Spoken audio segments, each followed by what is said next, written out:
Welcome back once again to my videos. Today I'm going to give you a video that is based on the chapter of class 11 Cbse, chapter number 2. We are not afraid to die if we can all be together. Dear friends, this is a chapter dealing with the adventurous voyage which was conducted by Gordon Cook and his family members along with 2 crewmen. And this lesson is written by Gordon Cook and Alan East. Now I'm going to give you the summary of the lesson and I hope that it will help you a lot.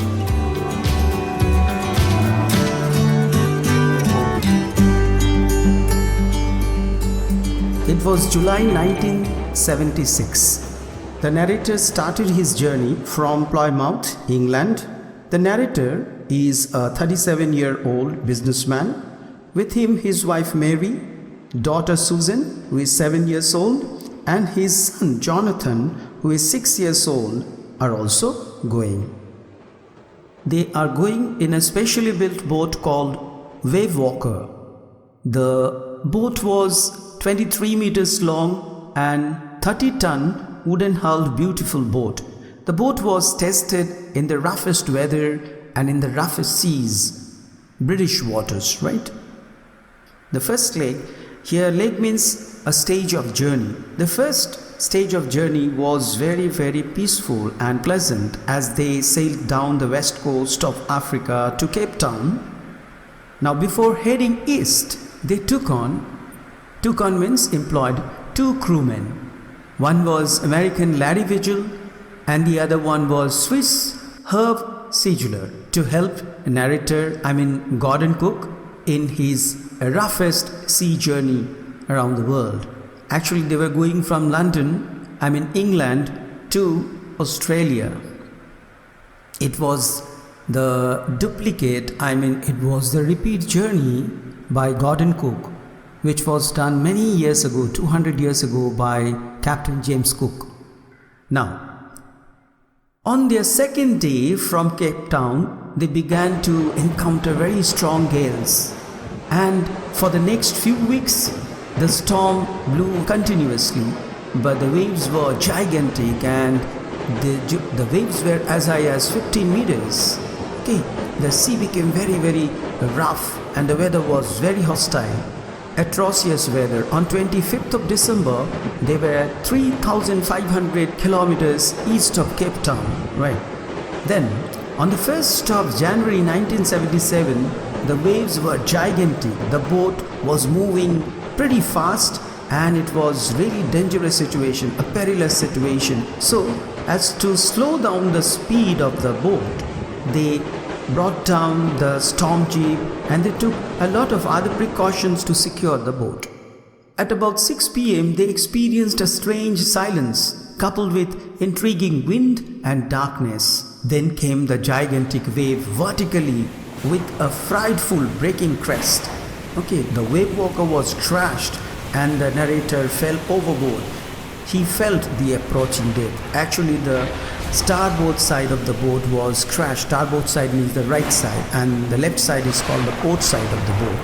Dear student, dear friends, you better know various parts of the boat. Here are some of the parts. You need to know the parts so that it will help you understand various terms that have been used in the prose. The wave walker was crashed and the narrator fell overboard. He felt the approaching death. Soon the narrator's head popped up and he was hurled back to the boat, but he was badly injured. However, he managed to hold the wheel and hang on. Then suddenly Mary appeared, opening the hatch of the deck, and she screamed at the top of her voice that the boat was badly smashed. Mary was asked to take the control of the wheel and Larry and her, they started pumping the water. Clothes, crockery, charts, stains and the toys sloshed. Sloshed means moved about noisily in the deep water that was there in the boat. Narrator reached the children's cabin. Susan had a big bump just above her eyes. The narrator repaired the starboard side then. Starboard side means the right side of the boat. And then handpumps started to block because the debris were blocking the flow of water. 2 spare hand pumps along with the forestay sail, the jib, the dinghies and the main anchors wrenched means fell overboard. Overboard means off the boat. He means Gordon Cook managed with another electric pump. Then he sent mayday calls. Mayday calls means SOS call. SOS call means when you send a call to save yourself, that is called SOS call. But there was no reply in this remote corner of the world. Susan, narrator's daughter, was badly injured.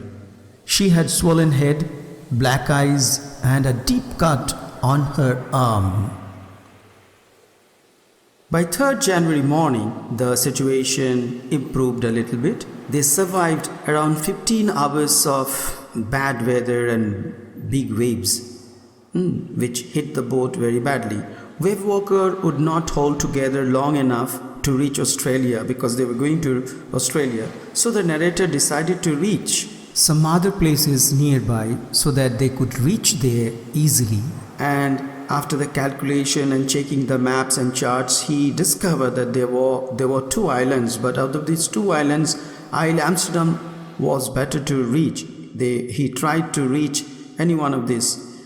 So it was a very small, Isle Amsterdam was a very small and tiny island about few hundred kilometers from there. On 4th of January, the situation was better. Though the level of water in the boat came down due to continuous pumping, there was very short respite for them. Okay, because at about 4 p.m., black clouds began to build up behind them. And by 5th of January, the situation was very, very hopeless, desperate situation it was. Probably this is the most important part of the writing, is that where the narrator goes to his children, John and Sue's Kevin. Here, Jonathan told his daddy, "Daddy, we are not afraid to die if we all can be together." Right? So daddy was really very, very sentimental. But he immediately goes out again to fight the sea.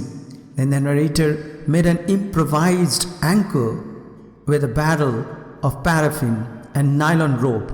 Then he sat with his wife Mary for some time. On 6th of January, the wind eased and the narrator calculated their location in the sea. They were desperately trying to locate Isle Amsterdam. Sue gave a card to her father with best of her wishes. She did a caricature on the card. And then comes the concluding part of the writing, that is 2 p.m. 2 p.m. Gordon checked the calculation and the chart and everything and asked Larry to steer the boat 185 degrees. Then, with heavy heart, he went to his bunk and dozed off. When he woke up at about 6 p.m., John and Sue informed him with a big hug that they had discovered the island, the Isle Amsterdam, the most beautiful island in the world. And next morning, they set foot on the island.